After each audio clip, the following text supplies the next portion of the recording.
Informasi lain, saudara, gempa bumi magnitudo 6,6 mengguncang wilayah Nabire, Papua Tengah pada Jumat dini hari.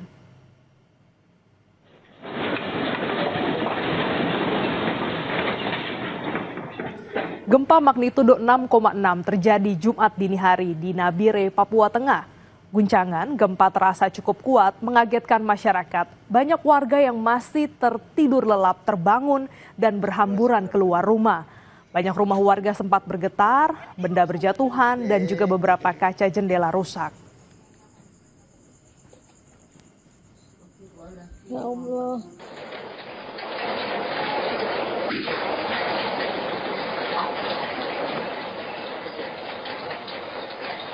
Getaran gempa magnitudo 6,6 di Nabire, Papua Tengah terasa kuat.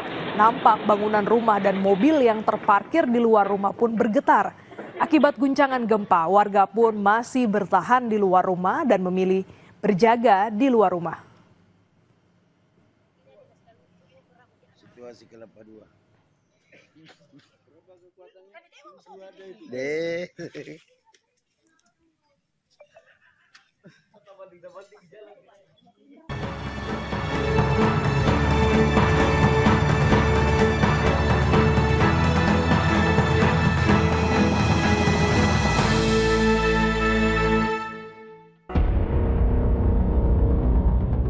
Tantangan Menpora baru.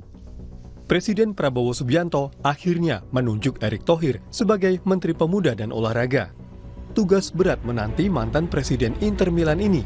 Penunjukan Erick terasa mengejutkan karena namanya tidak masuk dalam bursa calon Menpora menggantikan Dito Aryo Tejo. Terlebih, Erick telah menjabat Menteri BUMN di Kabinet Merah Putih dan juga Ketua Umum PSSI. Erick tergolong sosok yang kenyang pengalaman berkecimpung di dunia olahraga, baik sebagai pemilik klub maupun pengurus. Selain pernah menjadi Presiden Inter, salah satu klub sepak bola raksasa Eropa, ia juga pernah menjadi Ketua Umum Persatuan Bola Basket Seluruh Indonesia, Perbasi, dan Ketua Federasi Bola Basket Asia Tenggara, SEABA.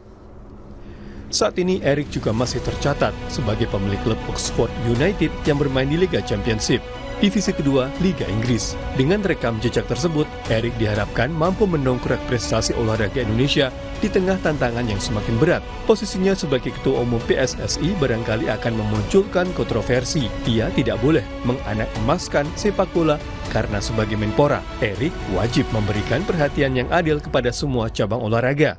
Menpora yang baru akan menghadapi banyak masalah yang perlu segera diatasi. Masalah itu antara lain, pelaksanaan desain besar olahraga nasional di BON yang mandek di tengah jalan. Selain itu, pembagian peran Kemenpora, Komite Olahraga Nasional Indonesia KONI, dan Komite Olimpiade Indonesia atau KOI juga perlu diperjelas.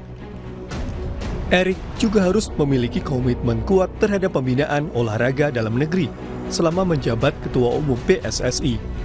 Erick terkenal dengan program naturalisasi pemain, program instan untuk mengangkat prestasi tim nasional. Belasan pemain naturalisasi kini memperkuat tim Garuda. Pada satu sisi, kebijakan itu memang mampu mengangkat prestasi timnas yang mampu lolos hingga putaran keempat kualifikasi Piala Dunia. Namun, di sisi lain, langkah itu seperti mengabaikan pembinaan pemain lokal. Apakah sebagai Menpora, Erick akan mendorong induk organisasi olahraga lain mengikuti langkah PSSI demi meningkatkan prestasi mereka secara instan? Menpora juga dihadapkan pada prestasi cabang andalan Indonesia yang tengah menurun, yaitu bulu tangkis. Sepanjang tahun ini, Indonesia baru meraih 1 gelar saja dari turnamen level tertinggi. Dengan Olimpiade LA 2028 yang mendekat, ia harus membantu PBSI menemukan cara agar bulu tangkis segera bangkit. Menpora baru juga wajib memastikan cabang-cabang andalan lain seperti angkat besi dan panjat tebing mendapat perhatian selayaknya sehingga bisa mempertahankan prestasinya. Selanjutnya, Erick harus bisa memutus rantai yang seringkali membelenggu Kemenpora, yaitu terseretnya sejumlah menteri dalam berbagai kasus korupsi. Mulai era Erick, hal itu wajib hukumnya diakhiri.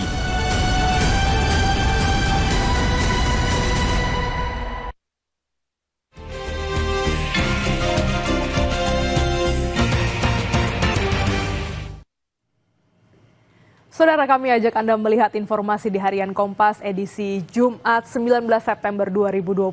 Kita lihat foto utama terlebih dahulu.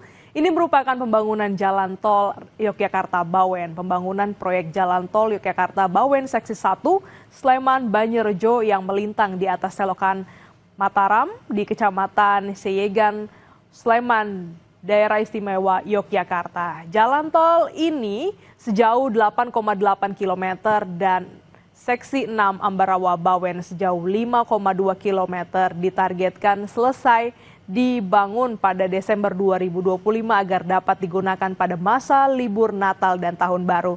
Kita bergeser ke sebelah kanan, ada judul besar ini terkait dengan ekonomi, menunggu geliat permintaan. Perekonomian nasional memiliki ruang akselerasi pertumbuhan. Sisi pasokan menguat setelah suku bunga rendah dan banjir dana segar. Tantangannya, permintaan masih lemah. Suku bunga acuan global dan domestik turun pada pekan ini. Sebelumnya, saudara, pemerintah meluncurkan paket ekonomi dan menempatkan 200 triliun rupiah dana segar ke sistem perbankan untuk menggerakkan sektor real. Kombinasi jumlah faktor ini memberi ruang akselerasi pertumbuhan ekonomi nasional, namun jika permintaan yang selama beberapa tahun terakhir lemah tak segera menggeliat, peluang bisa buyar. Kita lihat lagi ke bagian tengah terkait dengan kasus MBG yang masih jadi sorotan. Keracunan berulang, evaluasi dibutuhkan. Ini juga menjadi sorotan Harian Kompas. Bagaimana ada sejumlah temuan keracunan makan bergizi gratis terus bertambah. Hingga September ini jumlahnya mencapai ribuan anak, saudara. Kasus terbaru di Garut, Jawa Barat, Banggai, Kepulauan Sulawesi Tengah, dan Bau-Bau, Sulawesi Tenggara. Pemerintah diharapkan segera mengevaluasi program ini. Informasi ini dan sorotan lainnya saudara dapat Anda baca di Harian Kompas yang terbit pada hari ini atau mengakses di kompas.id.